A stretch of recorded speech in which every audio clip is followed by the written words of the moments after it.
අද ඔබ අතට පත්වන මේ ග්‍රන්ථයේ තිබෙන්නේ මෙන්න මේ වෙනි සටහන. සමහරෙක් අලි ඇතුන් පිළිබඳ වෛරයෙන් පසුවන බව අවබෝධ කරගත යුතුය. අලි ඇතුන්ගේ ගොදුරක් බවට පත්වේයයි සමහරු බිය වෙති. අලින් දෙස ඔවුන් බලනුයේ ආක්‍රමණික චෞර්යයන් හෝ මරණය කැඳවන්නන් ලෙසය.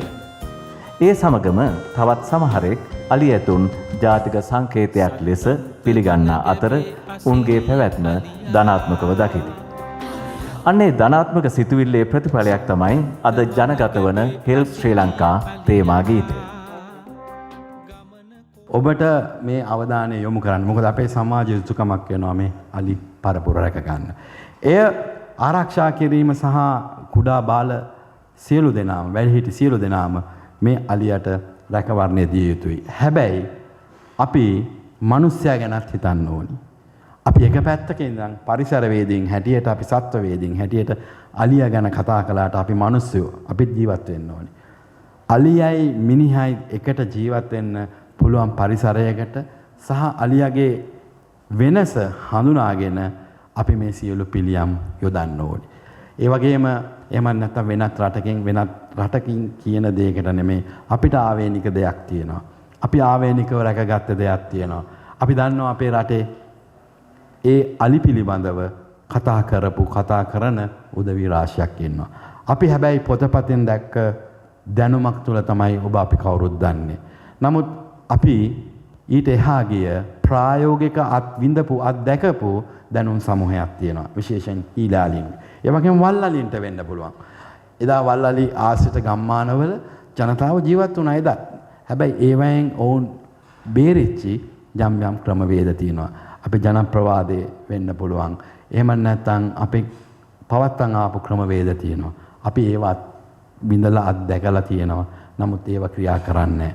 ඒ නිසාම තමයි මෙවැනි අවහිරතා එහෙම නැත්නම් නොයෙක් ගැටලු පැන නැගෙන්නේ. ඒ නිසා මම මේ විද්වත් සභාවට මෙසේ වදනකින් ඔබ අමතා කිව්වේ අලි ගැන කතා කරනවා වගේම අලි ගැන හිතන්න කාලය අපි අලියයි මිනිහයි දෙකම ජීවත් වෙන්න මිනිහාගේ පැත්තෙනොත් අලියාගේ පැත්තෙනොත් දෙකම ගැන හිතලා තමයි මේවට විසඳුම් හොයන්න වෙන්නේ. එහෙම නැත්නම් අලියාගේ පැත්තෙන් හිතලා මේකට විසඳුම් දෙන්න පුළුවන්. අපේ පවුලේ සමාජිකයෙක් අලියෙක් ගහලා මැරුවොත් මොන විදියටද තියෙන කම්පණය. ඉතින් ඒ නිසා අපි ඒවත් සානුකම්පිතව බලන්න ඕනි. අලි රැක ගන්න ඕනි. ඒ සඳහා දැවැන්ත වැඩපිළිවෙලක් ක්‍රියාත්මක. මේක තනියෙන් කාටවත් කරන්න රජයක් හැටියට තනියෙන් කරන්න බෑ.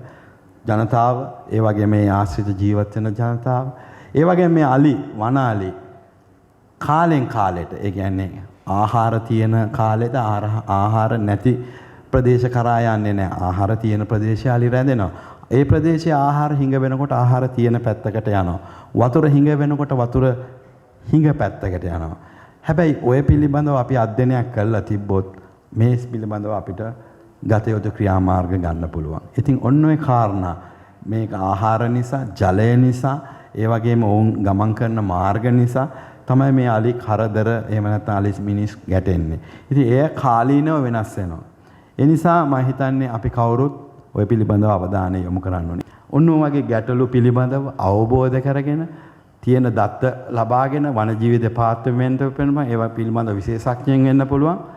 මේවා සමීක්ෂණය කළා මේවට තමයි විසඳුම් අපි දෙන්න ඕනේ. ඒ නිසා ඒ බව සඳහන් කරමින් අලි ගැන දන්න තරමින් පොඩ්ඩක් ඔබ හමුවේ සංවේදීව තබන්න මම මේ අවස්ථාවක් කරගත්තා. නමුත් එතනින් එහාට අද හෙල්ප් ලංකා ආයතනය මගින් අද සුනිල් රම්පොත මහත්මයා මේ ගත්ත වෑයම අලියා පිළිබඳව විශේෂයෙන් ගීතයකින් අපේ කලා ශිල්පීන් ලවා සමාජගත කරන්න උත්සාහ ගැනීමම මම හිතන්නේ අද සියලු ජන සමූහයාට ලාංකිකයන්ට ලොකු අවස්ථාවක් ඇයි මීට වඩා සංවේදීව අලි ගැන කතා කරන්න, අලි රැක ගන්න. ඒ නිසා ඒ පිළිබඳව ඔබට සුභාශිංසනය පුද කරමින් මගේ වචන ස්වල්පය මෙතනින් නිමාවට පත් කරනවා. ස්තුතියි. අලි මිනිස් ගැටුමක් නැහැ. අපි ඇති කරගත්ත ගැටුමක් මේ තියෙන්නේ. NGO කාර්යය ඇති කරගත්ත ගැටුමක් තියෙන්නේ. මා දන්නවා මහෙදී තවත් කරුණක් මෙහෙදී මම පැහැදිලි කරනවා සමරකෝන් මහත්මයා මා ළඟට ආවා. මම මාගාවට ආවා මේ අලි ගැනයි ඒකම මාලිගාව ගැනයි අවප්‍රමාණ කළා ගීත වගේක් ලියාගන්න ඕන මුදලක් ගෙවන්නම් කියලා. NGO විශේෂයෙන්ම විශ්වවිද්‍යාල මහාචාර්යවරයෙක් කෙනෙක් ඉංග්‍රීසි අංශයක එයා එක්ක ආව පිරිසක් හිටියා. මට කිව්වේ මොකද ඕන ගාණක් දෙන්න. ලියන්න මාලිගාව තාම වැඩවසම් යුගයේ පවතින එකක්. ඒ නිසා වැඩවසම් යුගයට මාලිගාවට අවප්‍රමාණ කරලා ලියන්න ගීත. ඒකම තව තැනකදී ආවා අලි ගැන. අලින්ට හිරිහැර වෙනවා පෙරහැරගෙන යන අලින්ට. ඉතින් ඒ නිසා ඒ වගේම අලින්ගේ වැඩ ගැනීම, අලින්ගෙන් ගොටන් ඇදීම මේ ආදි වශයෙන් අලින්ට හිරිහැරයක් වෙනවා කියලා. මේවා අවධානය කරලා ගීත වක්‍රව කියන්නේ කිව්වා. කෙලින්ම කියන්න බැරි නම් වක්‍රව කියන්නේ කිව්වා. ඔබතුමාලා මම හිතනවා අලියතුන් ගැන දන්න ඇති මොන තරම් එහෙම හිංසා කරනවද අපි අලියන්ට. ඇත්තෙන්ම මේ අපිට එක අලියෙක් ගැන එක අලි සම්පතක් නැතුව ගියා අපිට මේ NGO මෙහෙයුම් නිසා. අර බුරුමේ අලියා ඇරියේ තවත් ඉදිරියටත් ඔය වගේ වෙන්න පුළුවන් ඒවා යාන්තම් නැවතුණා. කෙසේ වෙතත් මම හිතනවා අලිමන් සම්පත කියන වචනේ පාවිච්චි කරුවා.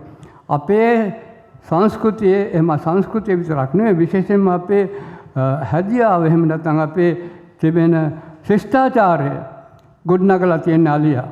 මහා වාපි කියන්නේ මහ වැව්, මහා මාර්ග මේ ආදී වශයෙන් හැම දෙයක්ම ලොකු ගල් කුළුණු උස්සලා හිටන් කරපු නිර්මාණ.